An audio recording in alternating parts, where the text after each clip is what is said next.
आठे अथवा अहोई अष्टमी के पूजन और व्रत की विधि।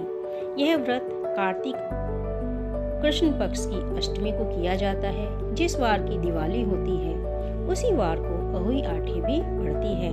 इस व्रत को संतान वाली स्त्रियां करती हैं। बच्चों की मां दिन भर व्रत रखे सायंकाल दीवार पर अष्टकोष्ठक को अहोई की पुतली रंग भरकर बनाए।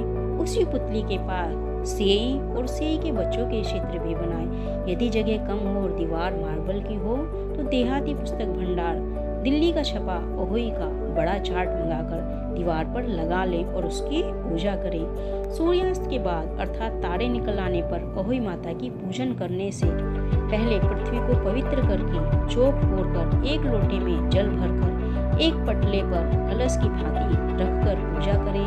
अहोई माता का पूजन करने के बाद माता की कहानी सुने।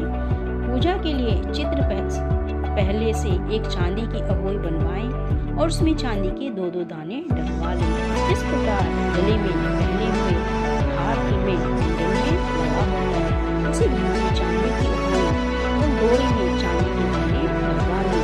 फिर रोटी, चावल, दूध व भात से अहोई की पूजा करें। जल से भरे लोटे पर सतिया बना लें।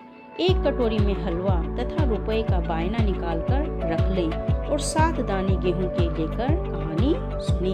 कहानी सुनने के बाद अहोई की माला को गले में पहन ले।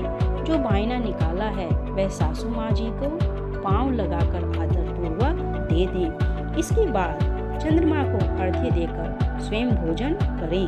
दीपावली के बाद किसी भी शुभ दिन अहोई को गले से उतारकर उसका गुड़ से भोग लगाएं और जल के छींटे देकर मस्तक झुकाकर रख दें। जितने बेटे हों उतनी बार तथा जितने बेटों का विवाह हो गया हो उतनी बार चांदी के 2-2 दाने अहोई में डालते जाएं। ऐसा करने से अहोई देवी प्रसन्न होकर बच्चों को दीर्घायु करके